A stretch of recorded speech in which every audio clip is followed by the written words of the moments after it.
I have a tendency to lose things. I have a tendency by times to lose my dogs. Right now, when Benita just left for Ontario and the last thing she told me was, don't lose my dog. I have a tendency to lose things. You know why? Not because they're necessarily in a place where they can't be found. I'm just looking in the wrong direction. I'm looking in the wrong place. Now, my dogs got out, talked a little bit about that a while back.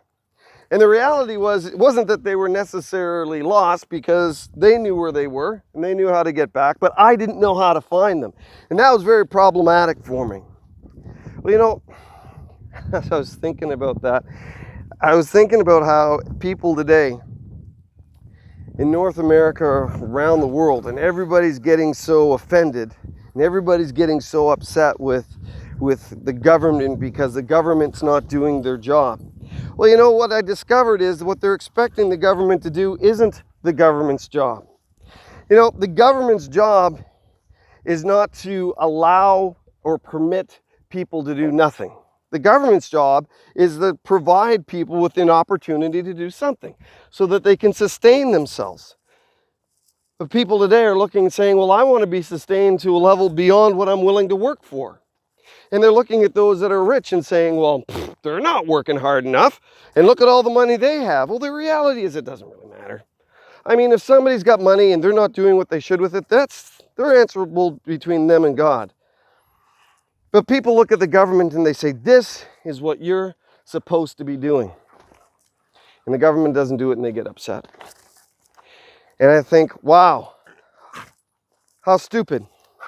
How utterly ridiculous to have an expectation on a government or an authority beyond the scope of its responsibility or beyond the scope of its promise. But you know what? We do that with God all the time. We have an expectation of what God should be doing. And when God doesn't measure up, we get mad at God and we shake our fist to the heavens and say, God, that's not fair. I deserve. How many times I've heard people say when they're going through a struggle, I don't deserve this. I didn't do anything to deserve this. Well, that's true. You didn't do anything to deserve it. But the Bible says the rain falls on the righteous and the wicked. It basically saying sometimes it's good, sometimes it's bad. And it doesn't matter where your faith is in with God sometimes, because life happens. We live in a fallen world. And I'm saying if we're all going through the same sewer, we're all going to get the same stink. The only difference is, as a Christian, we get a different perspective. We have the perspective that God is in control of everything. And despite the fact that things are difficult, despite the fact that things sometimes stink,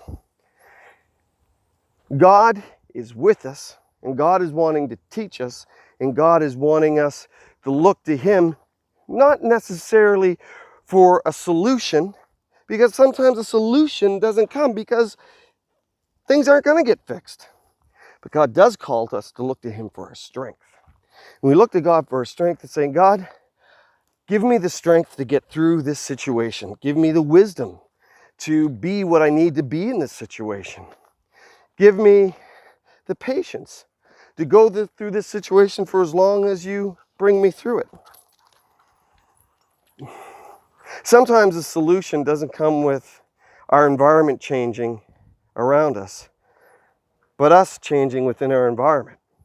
And we begin to look at things differently, and we begin to see what God is doing. And we begin to expect God to be God, and not our personal Santa Claus or personal genie.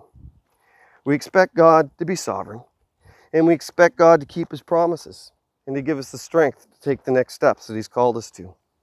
Today, I don't know what you're going through, but I do know this, that God is right there with you. God is wanting to be God in your life. God is wanting to be God in your situation. And although He may not give you a solution to fix it, He'll definitely give you the strength to get through it. Hope that's been an encouragement to you today. God bless you. We'll talk to you again.